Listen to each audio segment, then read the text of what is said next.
Good evening and welcome to Mental Health Matters After Hours with me, Dr Audrey Tang. My co-host is Judith Crosier, and this is the show where we look at all things mental health and well-being. We have got a real treat in the studio today. Now, Victor Hugo wrote that music expresses that which cannot be put into words and that which cannot remain silent. And we have musician Suzanna Storey, known as Saphron Music, joining us. She's going to be performing live. She's also going to be sharing her singles and a brand new single that is just coming out tomorrow, which is very, very exciting. So let's see Suzanna in action.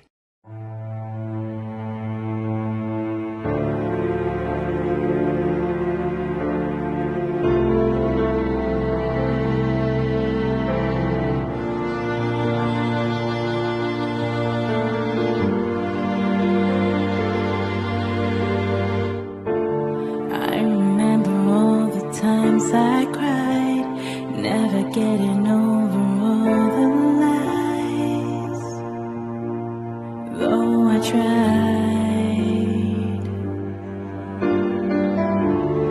When it feels like every word cuts another hole in my aching soul, told my flesh that it should die. I didn't know how to say goodbye. Silence, lose it all.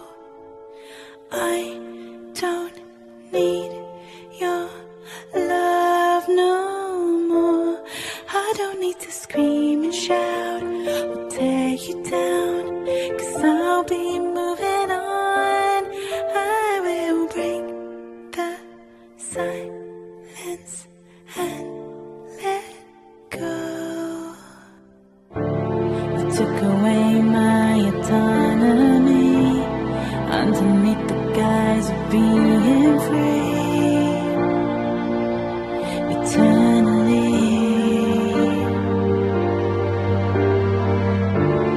You demanded all my will and all my years, only getting paid in tears. I didn't know how to change my mind. I didn't know I could say goodbye.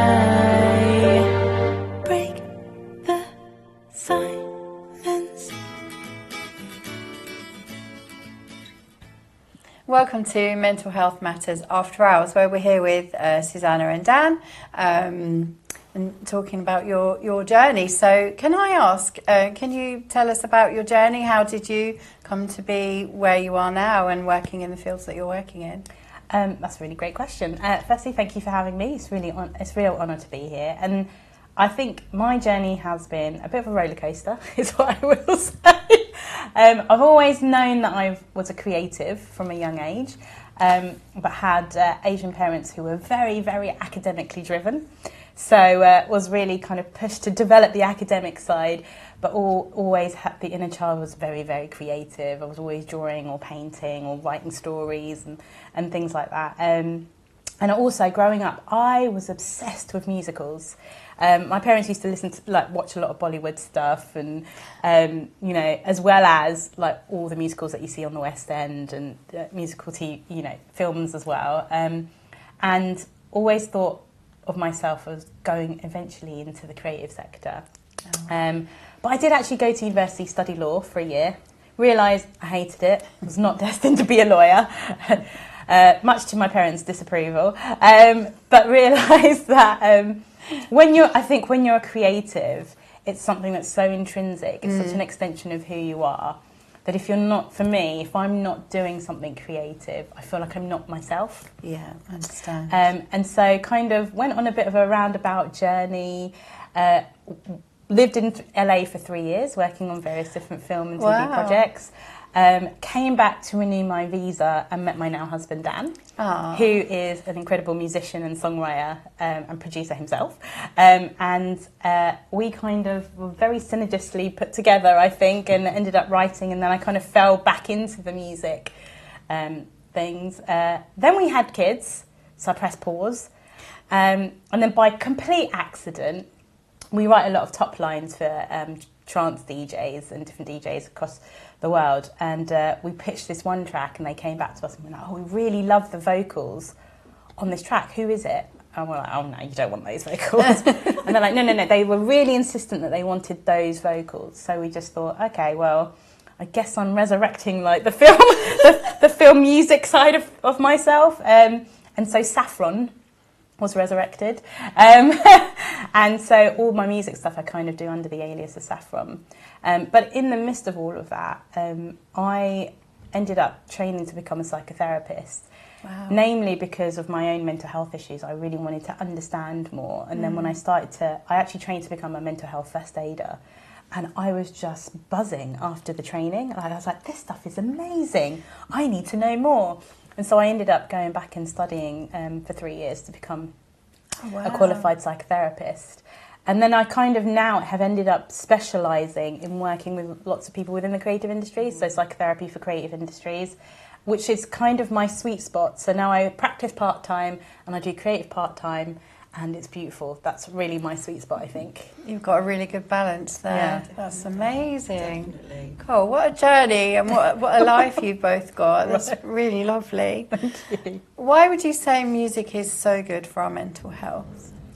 I think music is so good for our mental health because it really gives us an opportunity to say things in ways that we wouldn't otherwise say them. I think sometimes, and I think part of it is like part and parcel of the British culture, you know, being very polite, that kind of step up a lip mentality. We don't always feel confident to say things person to person, but you'll write a song about it. I think Taylor Swift is a classic example of that, right? Yeah.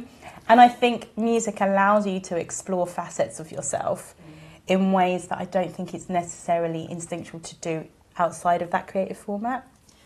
And also there's so much research about how good music is for your mental health as well, and how it really helps to calm down your nervous system, how singing is really, really good for your overall well-being. And so, you know, I think music is a really beautiful way to express yourself in ways that you can't otherwise always do. And Dan, I see you nodding. Yeah, there. What does music do for you? Well, do you know what? I want to throw a little bit of a curveball as well. Come on. The other side of that is I've experienced a lot of frustration, like whether that's been, you know, as a musician, as a guitarist, trying to do things that I can't do and getting fed up of that, or, you know, professionally, career-wise, not being where I wanted to be. It can become a source of frustration as well.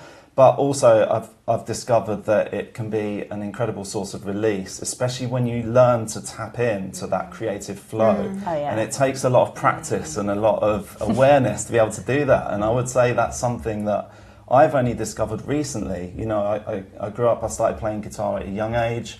I did it professionally for a number of years, and I would say that those years doing music professionally were my least creative time, and the time when I was, perhaps not getting as much out of music as I have done at other times. And coming through that, and now doing music because I enjoy it, it's something I love, writing songs, writing together with Suze, producing music, and finding all these other outlets, like lyric-wise as well, which I wasn't doing so much of before.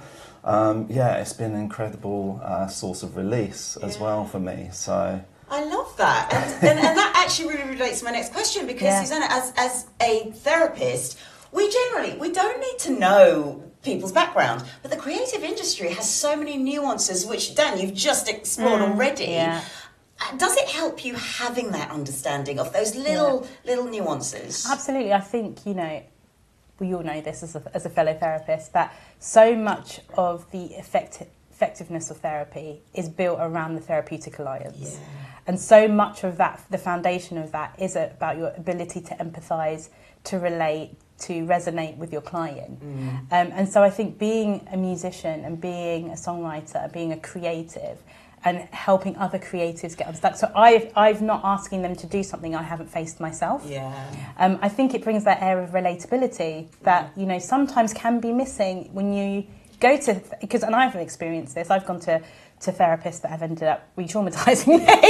You know, I definitely think it's not a one-size-fits-all. Yeah. And I think it's so important, and I always advocate, I say this in the initial consultation to anyone that gets referred to me, that if this isn't the right fit for you, I will not be offended. It is so important that you find what's right for you, and therapy isn't a one-size-fits-all. Yes. And so much of the effectiveness of it relies on that therapeutic alliance. And if that isn't there, therapy doesn't always work for people.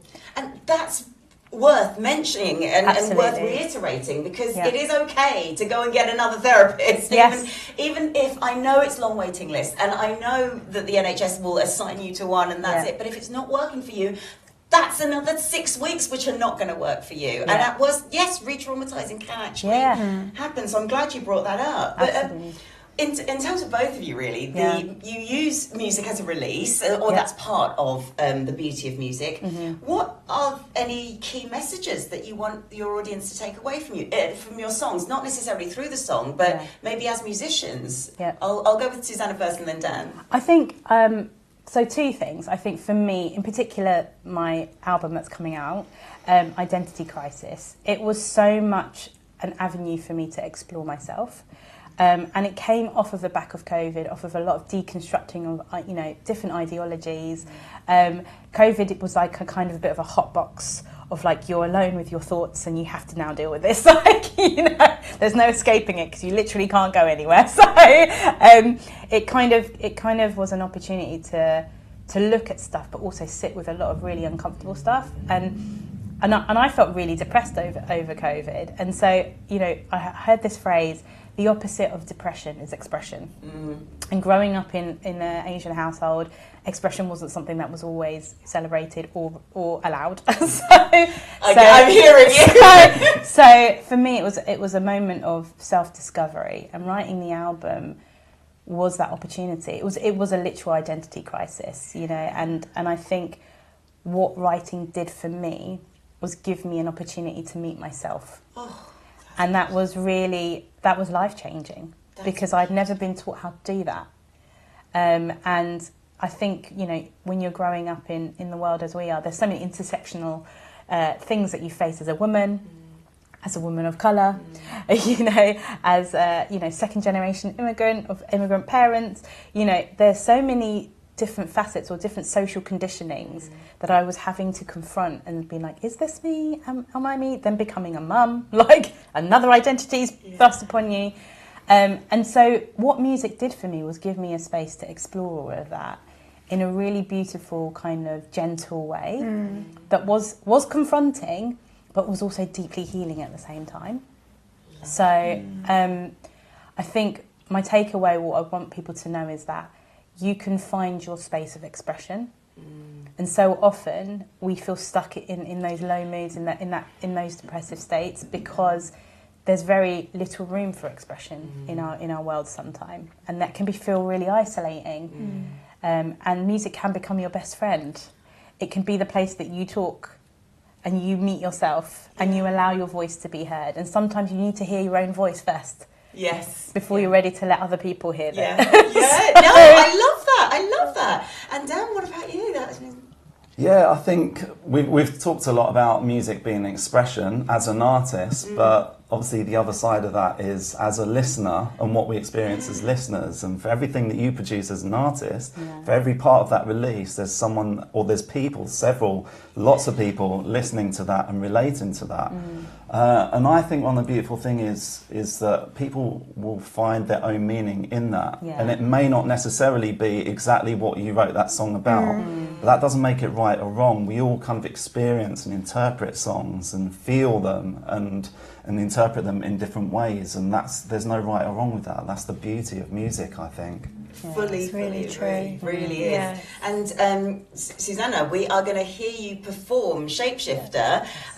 Can you tell us a little bit about the song? Yes, so Shapeshifter is all about code switching. So I found when I was kind of on my deconstruction journey, I think there were a lot of spaces growing up, in workplace, in school, where I felt like I had to adapt to myself in order to fit in. I then found out I was on the neurodivergent spectrum, on the autistic spectrum later on in life, and then suddenly my younger years all started to make sense. And but I had become so accustomed to masking from a young age, from being a person of colour who went to a pretty much all white school, from being a woman having to fit into a man's world, you know, always finding that and having to wear these different masks and having to code switch in order to assimilate. And I wanted to, when I started to deconstruct and be like, hold on a minute, the system wasn't built for me. Why should I have to operate in a system that wasn't built for me? What would it look like to just be myself? You know, I wanted to write a song that explored that, about being a shapeshifter.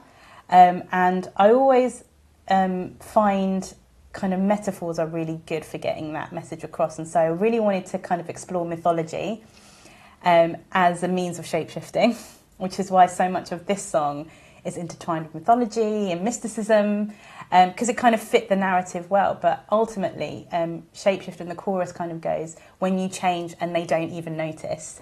When they don't, and there's no being honest, you have to become a shapeshifter. And so that's what Shapeshifter's about. Oh my goodness, I can't wait to hear it. We will now hear Saphron and Dan perform Shapeshifter. All the seas of old, I can be the one you need. We can get the gold, like Pegasus and Hercules. Written in the stars, destined in the room, like Venus loving Mars, fairy tales of the moon. I didn't know, I couldn't see the Trojan horse in me. The mirror woke, a ghost inside, I couldn't let you see. So I became a shapeshifter. One blink too late and you missed her. Shapeshifter. Always got another way out. When you change and they don't even notice. When they don't and there's no being honest. I became a shapeshifter.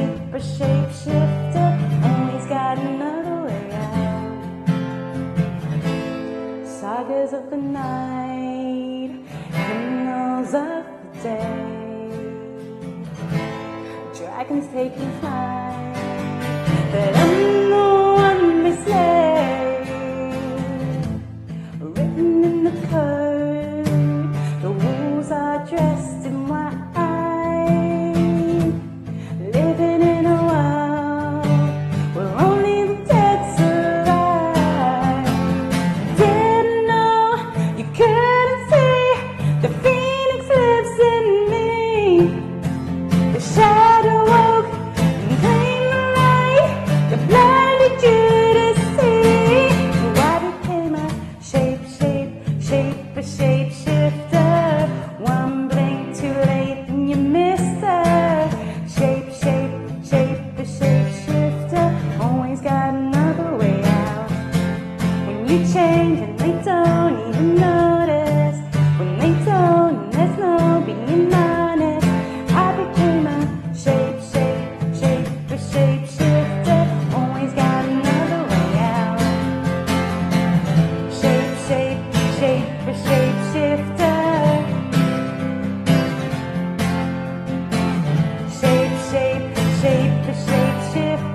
Always got another way out.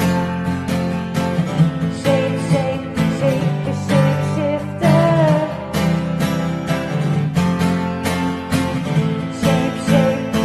Shapeshifter.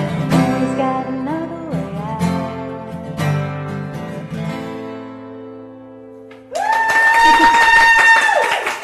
Thank you.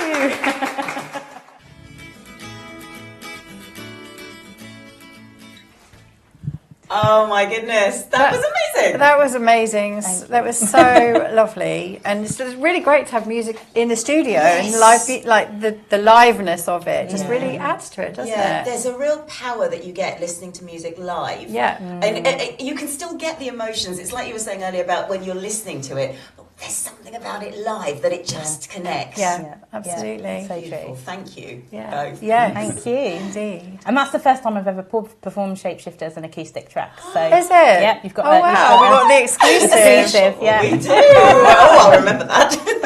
Feel honoured. Thank you so much. So yeah, music and therapy are both so rewarding, can be very rewarding. What's your favourite aspect of your work, and why is that? Is it important for creative professionals to also have something other than their art? This is something I'm really, really passionate about, because I think when you grow up in quite a patriarchal society, there are expectations that are put onto us. We're socially conditioned from a young age to fit within a certain box, and they train you very young from school, like to time frames and 9 to 5s and you know, very kind of rigid structures. And what I found was when I was practicing full time as a therapist, I got really miserable. And when I was doing music full time as an artist, I got really miserable. And I found that actually practicing part time as a therapist and practicing part time as a musician was my sweet spot. It made me so happy. I felt happier, I felt lighter, I felt more aligned. And there's this phrase that's often bandied about, which is a jack of all trades is a master of none, right? And it's often used as this system to be like stay in one lane, choose a lane, stay in the lane, you know. But actually, that's not the full phrase.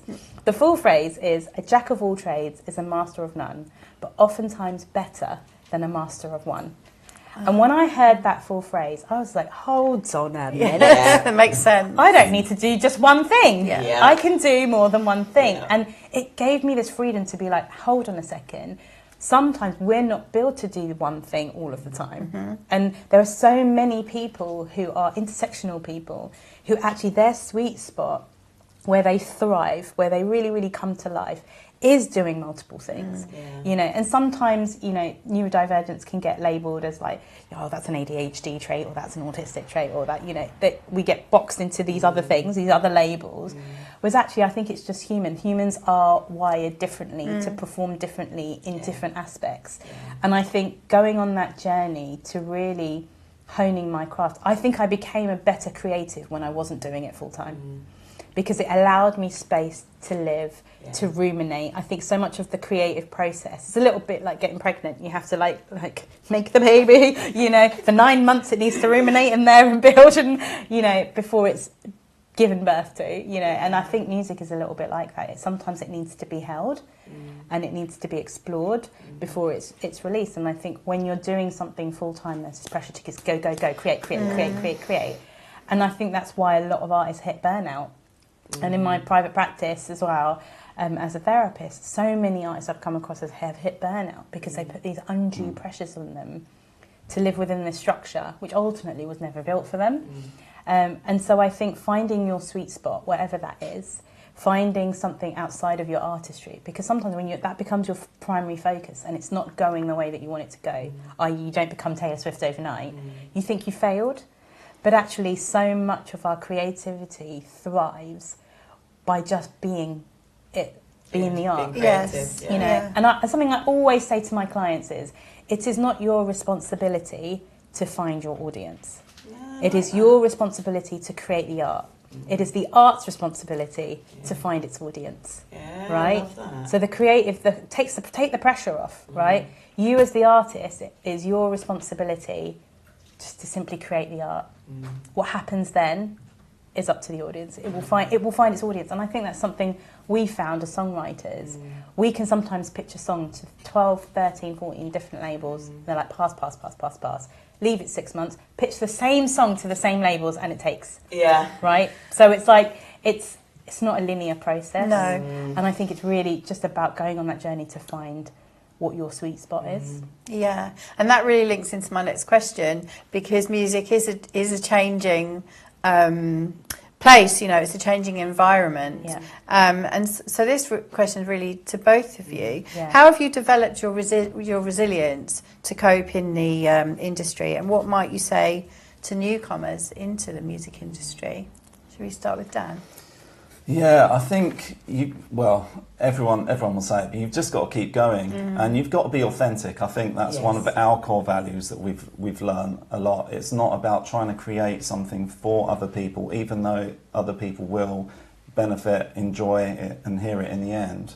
But you've got to stay true to yourself as a person and as an artist. And I think if you keep doing that, you'll remain in that flow, because the creative flow happens much more when you're in that zone, and I think that's what drives you ultimately. I think you'll start to feel burnt out, and you'll start to really feel that resistance if you're constantly trying to please people and not be who you are and what you want to do. But I think if you stay in that place, then even if things aren't necessarily working out or happening as quickly as you want them to be, you're still finding that drive, because it's at the core, fundamentally, who you are.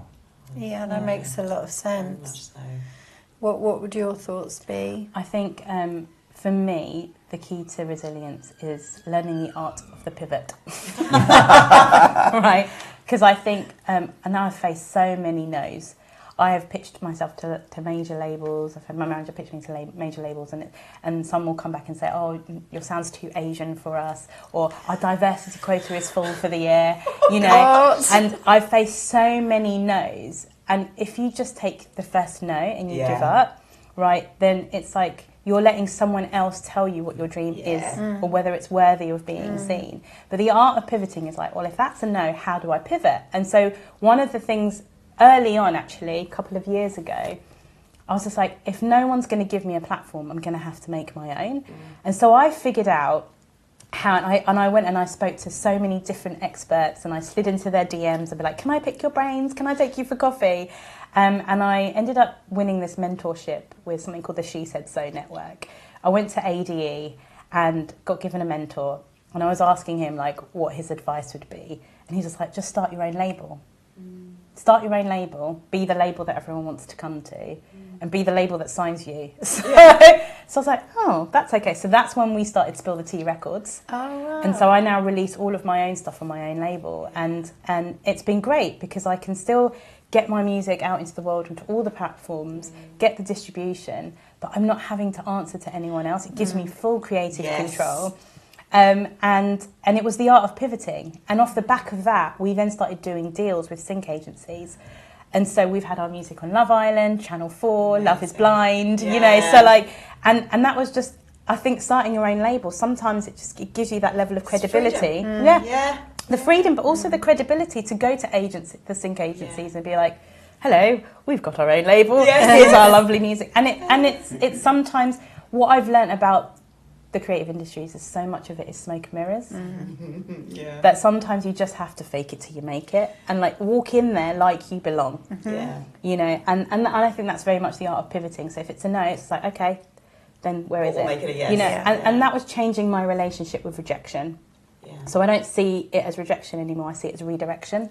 Love it. So if I get a no, I'm like, okay, it's not there, let's look over here. And so that really is the art of pivoting. I think that's brilliant. I think that's really good for people to hear as well, because there are so many different ways of getting to the place that you want to get to. And one path, if that doesn't suit you, that may not be the path for you, and that's okay. There's another path if you look for it. But sort of relating to that point about rejection and dealing with people in the industry, there are some unscrupulous people in the industry. And we have to talk about this, because what would you both say you had to be aware of, or maybe a newcomer needs to be aware of when it comes to protecting your own well-being? And I don't just mean mentally, I mean financially as well. Can we go on this one? Well, obviously when it comes to contracts and anything financially, getting good advice, getting good legal advice is a no-brainer really. So make sure, you know, we've all heard the stories about people getting locked into contracts that are just ripping them off. Labels are finding it harder and harder to make money these days, so they're trying more and more ways to get money out of artists by taking more and more of what they do from their, not just their touring and record sales and streams, but merchandise as well, and you know, all of that. I think there's a lot of you know, there's a lot of power now in the hands of the artists with social media and the way that people can market themselves. So there's a lot less reliance on the labels in that respect. So, you know, labels won't even sign people probably most of the time until you've got like a song that's already gone viral. And by the time you've got to that point, you've already done a lot of the groundwork yourself to get where you need to be as an artist. So, you know, thinking, oh, well, do I need a label? Do I need that level of support? Or can I keep going and build on that momentum that I've already made for myself? That's really important, because it's about recognising that you might be thinking, oh, I'm doing all of this myself, but the skills you are developing as you do it, it's incredible. It's absolutely incredible. 100%. And I think as well, the other thing I would say as well, as a piece of advice, especially for independent artists, don't be in a hurry to sign away your credits. Like, you know, be okay saying no to stuff. Like, say no. If the deal's not good, you can walk away. You will get another opportunity. I think on the songwriting side as well, there are so many opportunities that we've said no to because they wouldn't put us on that. So in royalties, you have something called the master recording and you have something called publishing. So you've got the publishing side and you've got the mechanicals, that's the mechanicals, the master recording, which is the mechanical side. And because of the way that streaming platforms work, they only pay out on master recording. So in the good old days when you had CDs and records and stuff like that, songwriters could make money from publishing, right, and also from music getting onto radio. Now, because the market is so competitive, as an independent artist, it's really difficult to get your songs onto radio. There are some like avenues like BBC Uploader and BBC Introduce, and there are some stuff for independent artists, but for the most part, it's really difficult. So trying to get paid from your music, you have to, as a songwriter, be on the master recording. So there are deals that we've said no to because they refuse to put us giving us master recording songwriting credits. Because otherwise, we won't earn, if we're not on the master recording, we're not earning money from any of the streams. So you could have a song that streams millions, billions, but if you're not on the master, you're not making any money from that. And they think they can do that because it's your song. Yeah, but they can do that. If you're a songwriter and you're giving... If you're a songwriter and you're giving your song to another artist, right, then it's the artist's voice on the master recording. But you can negotiate, and don't be afraid as a songwriter to walk away from a deal, because there's sometimes you can get like fearful, like if I miss this opportunity, that's it, my career is over, and that's just not the reality of it. You know, it can feel like that, especially when you're really looking for that first break, that big break. But you have to weigh up the costs. Like, is it going to give you the visibility that you need, or do you need the money to pay your rent? Like, which one can you afford to do? You know, obviously, if you've got financial support, or if you're living at home and you've got all that taken care of, then weigh it up. Is it going to give you the visibility you need? Is it worth taking the loss? But don't be afraid to say no. And I think, you know, like Dan said, getting really good legal advice. And if you can't afford legal advice, going to find that support. There are so many charities. So, like Help Musicians is a great one. Musicians Union offer free legal advice. You know, ChatGPT. You know, as a last resort, go to ChatGPT, be like, act as my lawyer. Look at this contract. You know, but still, you know, find a way to figure out what it is that you're signing and whether it's worth the payoff. You know, and especially with publishing deals, there's so many publishers that want to. You know, lots of independent artists want to sign publishing deals, but if you're not getting a life-changing advance, and if you're not, you know, if that publisher's not actively promoting you and landing your songs, then you're literally giving away 50% of your earnings for nothing. It's not worth it. Stay independent as long as you can. Obviously, if a publisher comes along and like, here's a check for £500,000, I'd be like, show me the money. Do you know what I mean? Then it's like, if it's life changing, then it's worth doing it, right? But if you're signing stuff for free, if no publisher's offering you anything, avoid it. Keep your copyright, keep your control as long as possible. Flexibility as an artist and a creative, that's one of the most important things as well. Yeah, really, really good points there. Really important points, which we don't often get the chance to talk about, because it's really great to have your understanding of the industry, the really in-depth understanding of the industry. We are going to be keeping Suzanna and Dan, and we'll be back just after this. Welcome back to Mental Health Matters After Hours. We are here with Suzanna Storey, we're here with Dan. also known as Saphron Music, you are, Yes. Suzanna, and we've been listening to the music that you've written, you've performed.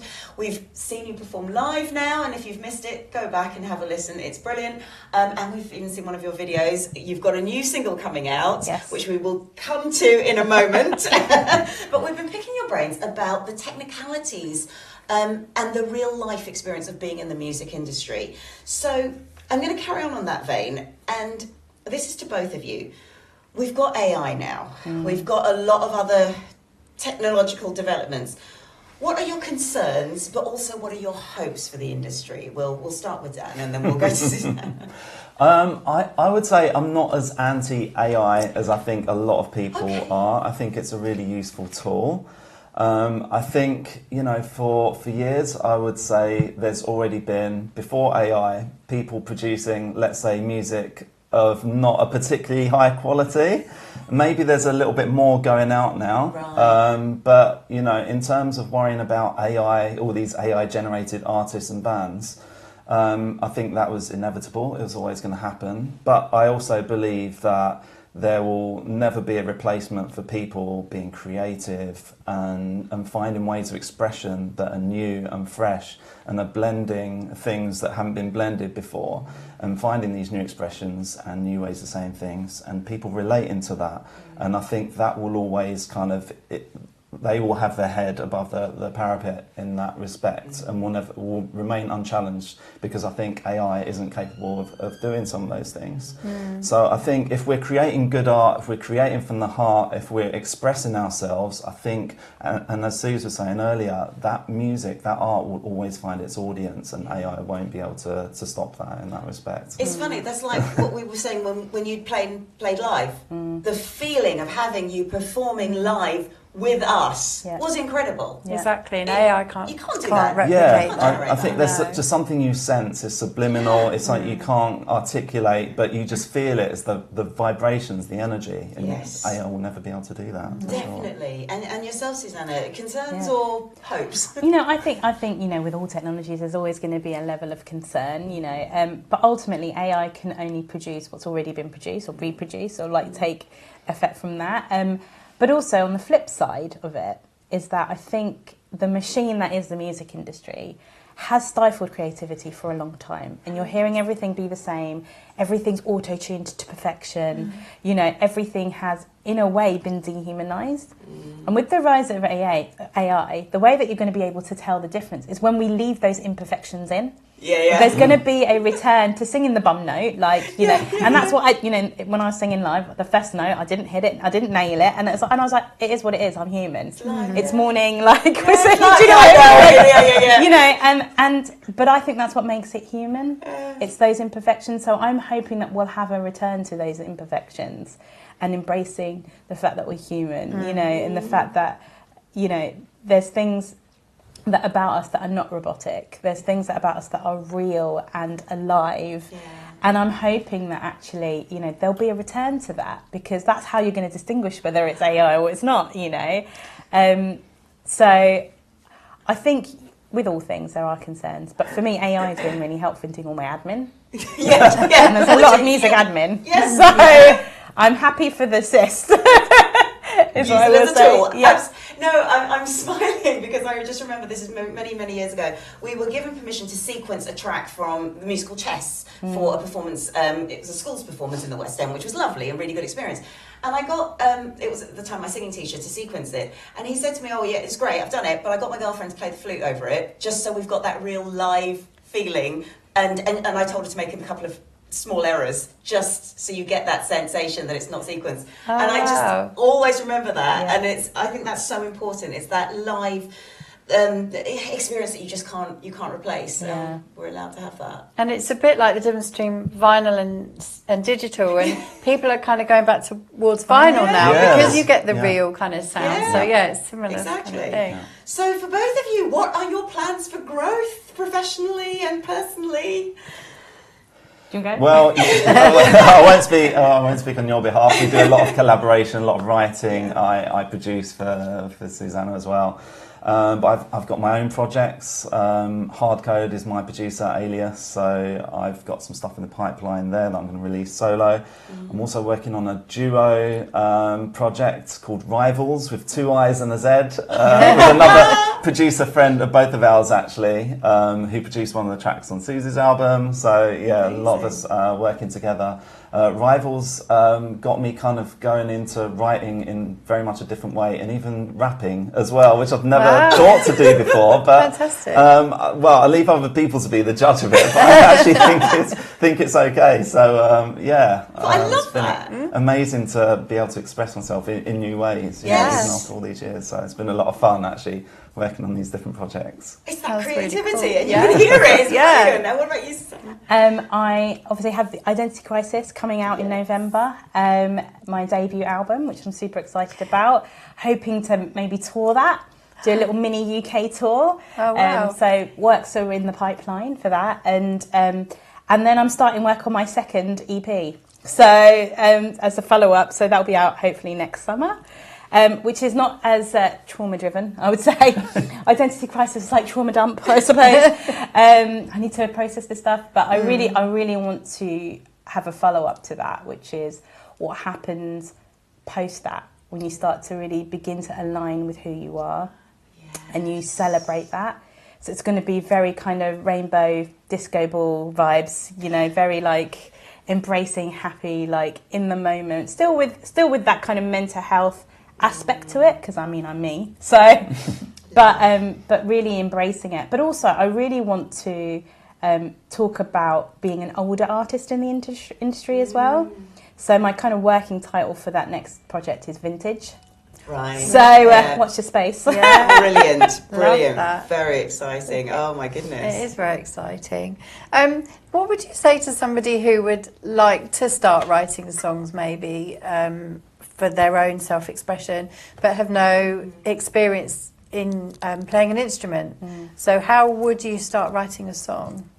I would say, first of all, it's absolutely possible. A lot of people, when I'm in writing sessions, they want me to start playing chords and give them something to write to. Yeah. But I find a lot of the time, sometimes that's how I write, but also sometimes I just want to start with lyrics. I just want to start with being quiet and hearing, you know, a sound, a melody, some lyrics, a phrase, or whatever it is. And that can come from anywhere.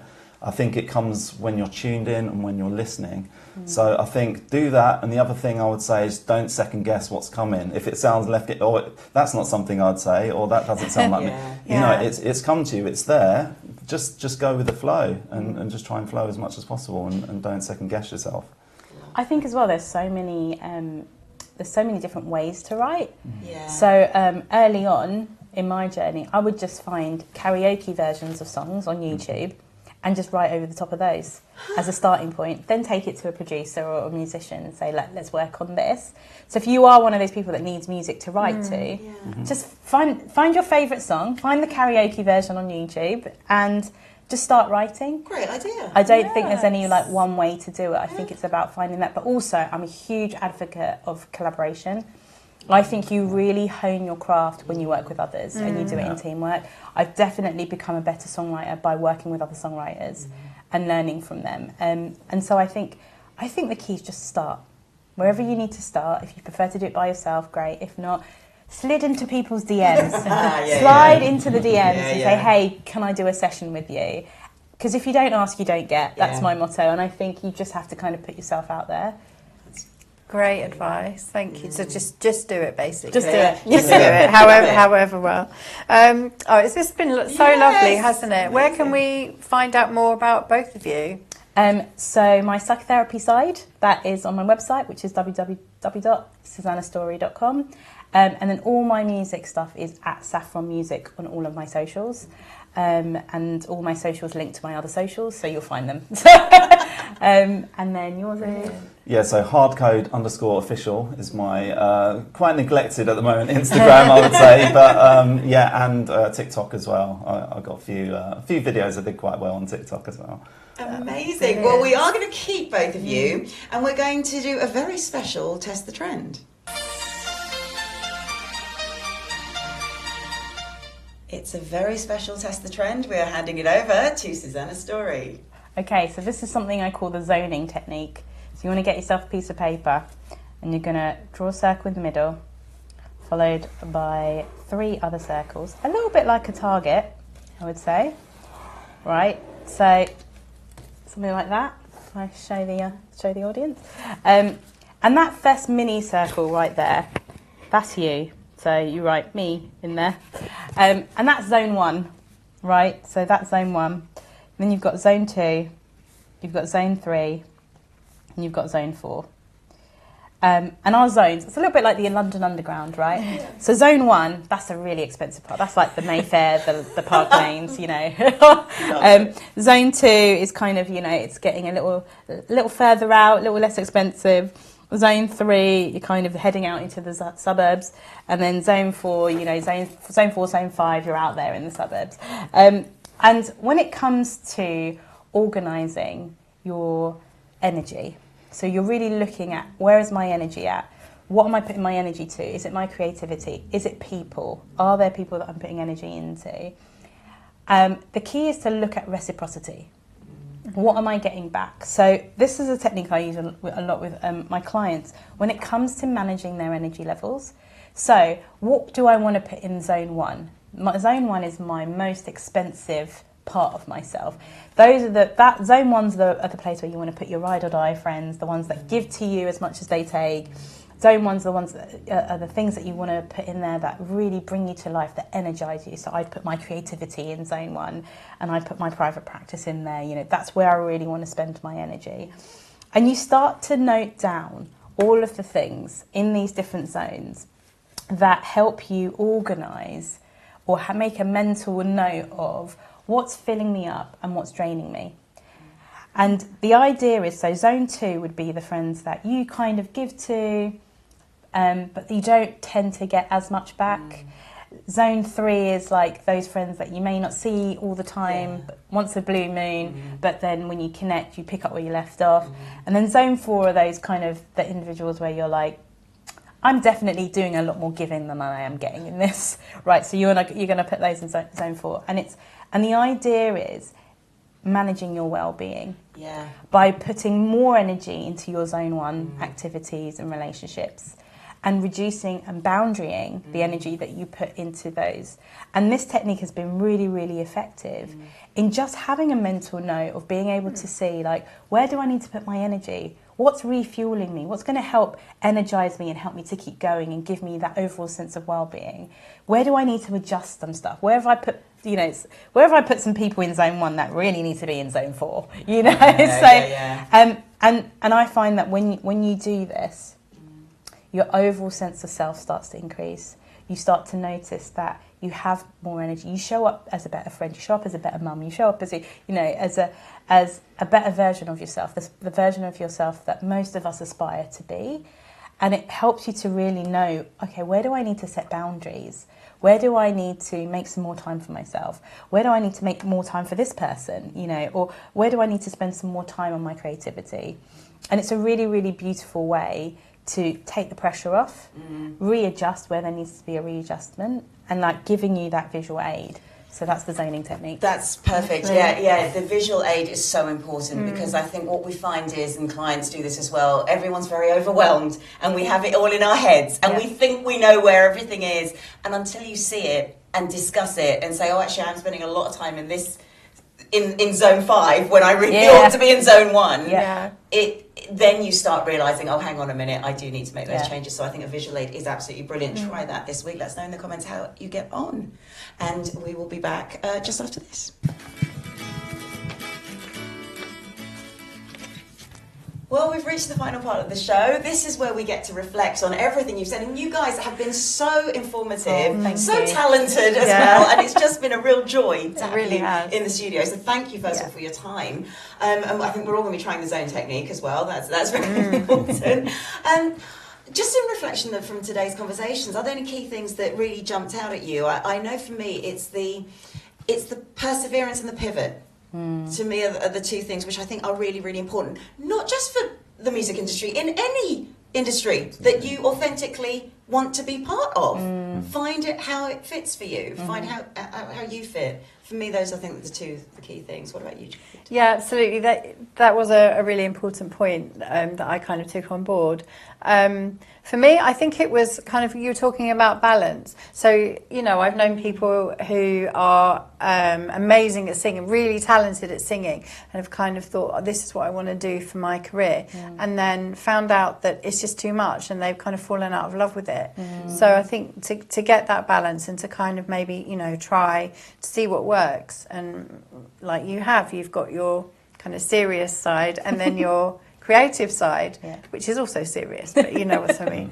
So I think that's kind of really stood out as well. You know, don't be afraid to pull back, even if it's something you love.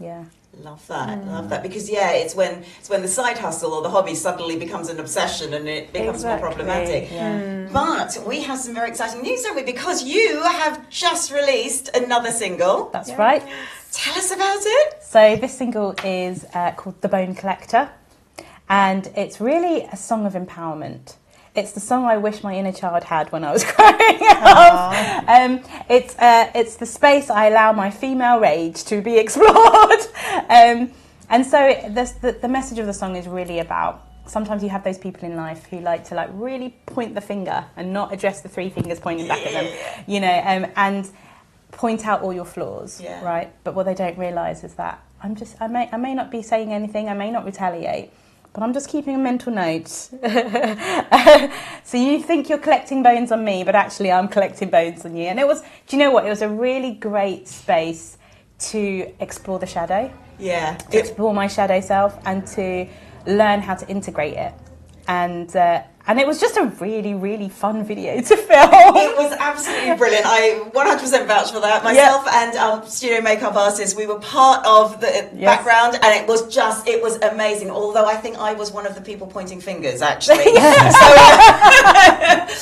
And Dan was in there as well. It's a lovely surprise when you see Dan in this. It was an incredible makeup shoot, costumes, and you did so much of that. Yes, I did. I ended up making all of the costumes for the main characters, as well as my backup dancers in it, and as well as my own outfits. And it was just, it was such a fun way to explore and expand and push my creativity. I'm not in a rush to do it again. It was exhausting, but it was so, so fun. And being able to see it come to life was such a lifelong dream for me. And another aspect of exploring creativity through storytelling as well. And it's, it's a fun little Halloween themed. I think it's more than fun. It's superb. You looked sensational. You sounded sensational. And I'll leave it to you to introduce your single. This is The Bone Collector. Enjoy.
My mind